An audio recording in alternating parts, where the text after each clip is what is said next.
안녕하세요, 발리사입니다.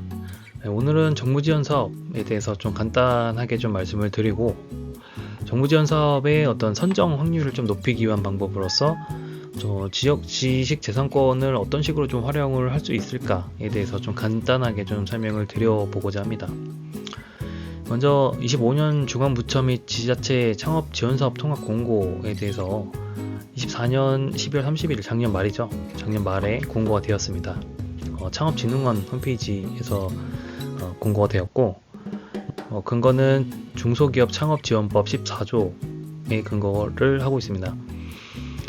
표를 보면은 24년에 중앙부처 11개에서 3조 5천억 원 가량의 예산이 편성이 되었지만 25년에 13개 중앙부처에서 3조 1천억 원 가량으로 지원 예산이 좀 줄었습니다.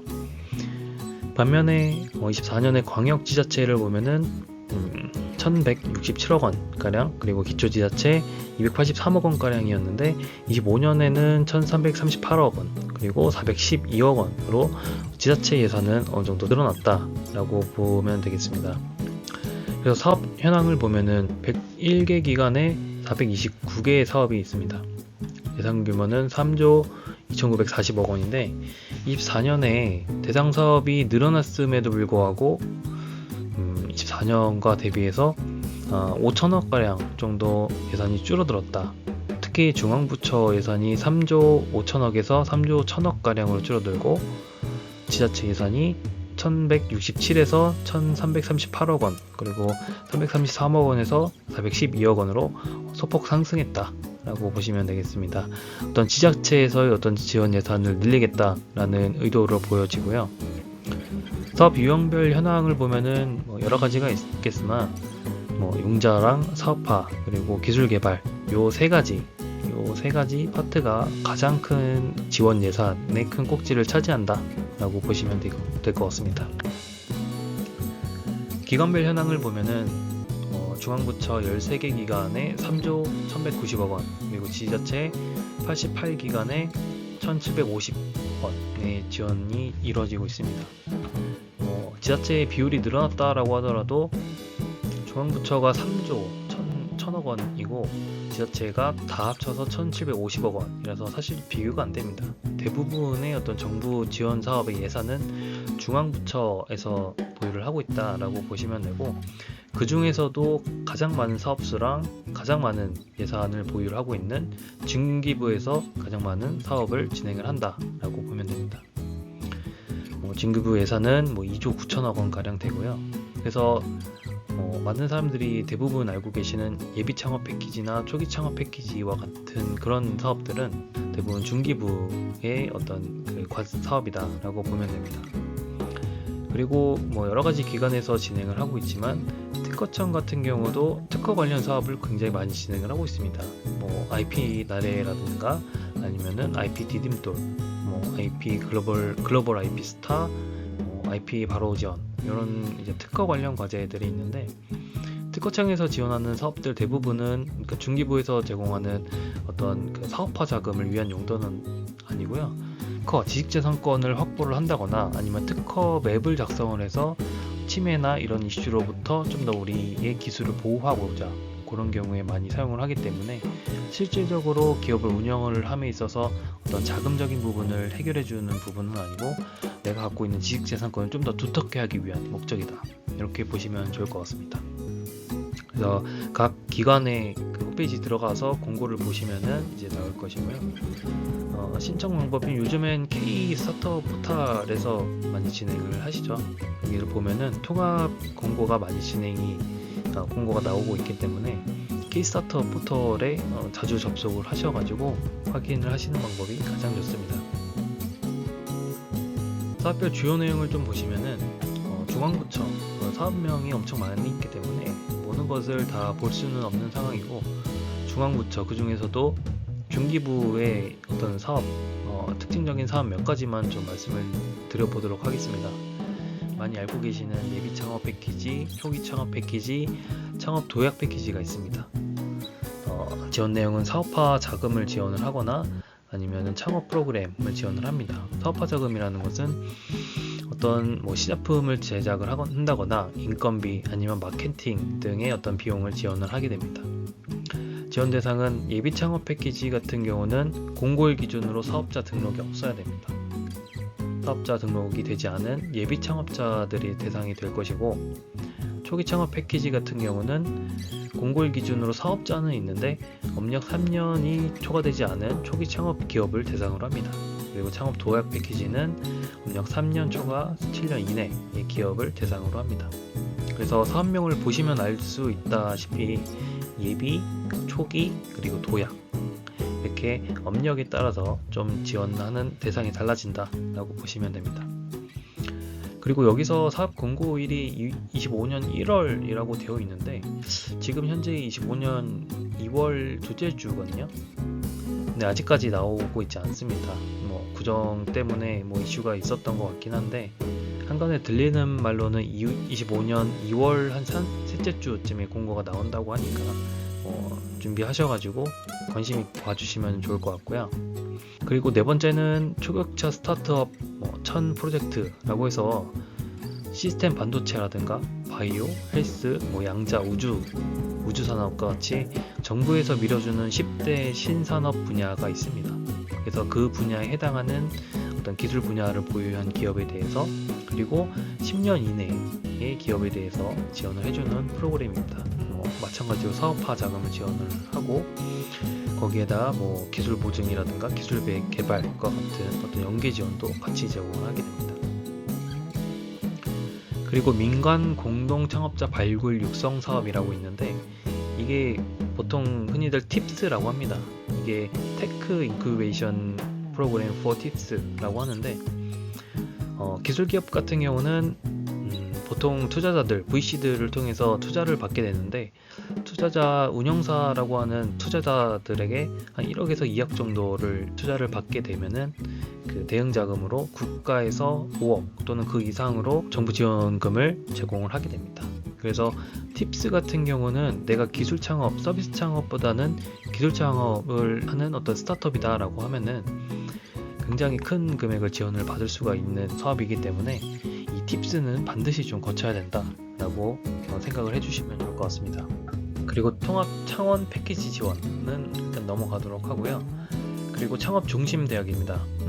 이거는 예비 창업자랑 창업 기업 대상으로 해서 예비 창업 패키지 그리고 초기 창업 패키지랑 유사한 사업화 자금을 지원을 하는 사업이다라고 보면 됩니다. 다만 창업 중심 대학이라고 해서 대학발 창업을 활성화하기 위한 목적입니다. 그래서 실험실 창업이라거나 아니면 학교의 학생 창업 등을 중점적으로 지원을 하고 있고, 다만 지원 내역에 어떠한 반드시 실험실 창업이어야 된다라는 어떤 제한 사항이 없기 때문에 일반 어떤 창업 기업 그리고 예비 창업자들도 지원을 할 수가 있습니다. 그래서 예비 창업, 초기 창업 패키지를 지원을 하실 때 같이 창업중심대학도 한번 도전해보는 것이 굉장히 좋다라고 말씀을 드릴 수가 있습니다. 그리고 청년 창업 사관학교입니다. 이것도 유명한 사업인데 창업 성공 패키지라고도 하고요. 이 사업의 특징은 연령 제한이 있습니다. 그러니까 청년이 들어간 사업은 대부분 어떤 연령 제한이 있는 경우가 많이 있습니다. 연령은 만 39세 이하, 올해 기준으로는 86년생 2월 이하까지 포함이 되게 됩니다. 그래서 창업 3년 이내의 기업이 되고요. 사업화 자금과 함께 창업 공간을 같이 지원을 하게 됩니다. 그래서 말 그대로 학교입니다. 학교. 그래서 주기적으로 창업 공간에 입주를 해야 된다라는 단점이 좀 있습니다. 그리고 제도전 성공 패키지 마찬가지로 사업화 자금을 제공을 하고요. 예비 재창업자 그리고 업력 7년 이내의 재창업자를 대상으로 합니다.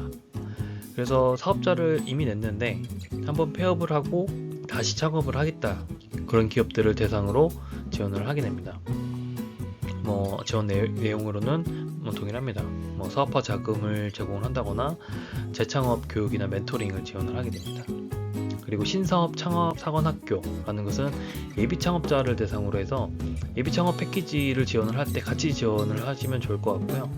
다만 신사업 창업 사관학교 같은 경우는 소상공인진흥공단, 소진공의 어떤 전담을 통해서 진행이 되는 사업입니다. 그래서 어떤 기술 창업과 같은 스타트업보다는 서비스 창업과 같은 소상공인들을 대상으로 해서 신사업 창업 창안학교를 지원해 보시는 것이 좋다고 생각을 합니다.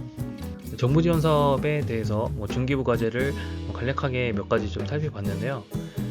물론 정부 지원 사업의 선정이 잘 되기 위해서는 사업계획서를 잘 쓰는 것이, 사업계획서를 포장을 잘하는 것이 가장 중요하다라고 할 수도 있겠지만, 부가적으로 선정에 도움이 되는 요소는 분명히 존재를 합니다. 매출, 인력이 될 수도 있겠고 특허가 될 수가 있겠습니다. 그래서 그 중에서 매출과 같은 경우는 내가 마음대로 매출을 일으키기가 사실상 어려운 부분이 많이 있습니다. 내가 아무리 제품을 제공을 한다고 하더라도 사는 사람이 없으면 매출이 발생을 하지 않잖아요. 그래서 매출 같은 경우보다는 이제 특허에 대해서 좀 선정을 위해서 좀 도움을 받을 수가 있는데, 특허와 유사한 개념으로 특허 그리고 시험 성적서나 인증 같은 것들이 있습니다. 하지만 시험 성적서나 인증서 같은 경우에는 발급이랑 발급에 상당한 시간이 소요가 되게 됩니다. 그래서 통상적으로 공고, 예를 들어서 예비 창업 패키지나 초기 창업 패키지 공고가 나면은 한 3주 정도 어떤 신청 기간을 부여를 합니다. 그래서 이 3주 만에, 물론 미리 준비를 한 경우는 당연히 예외로 하고, 그 사이에 시험 성적서라든가 인증서 같은 것들을 준비해서 발급을 받기는 굉장히 어렵습니다. 현실적으로 가장 빨리 할 수 있는 부분이 특허인데, 사실 특허 같은 경우도 정규 출원을 한다라고 하면은 출원까지 한 달이 소요가 되고, 등록까지는 2년 정도가 소요가 됩니다. 그래서 특허도 사실상 선정을 위해서 도움을 받기는 상당히 어려운 부분이 있는데, 여기서 가점을 받을 수 있는 전략에 대해 생각을 해보면은 특허 과출원과 상표 출원이 있습니다. 사실 특허와 상표 모두 이 출원이라는 것이 사실 어떤 정량적으로 가점을 받을 수 있는 부분은 아닙니다.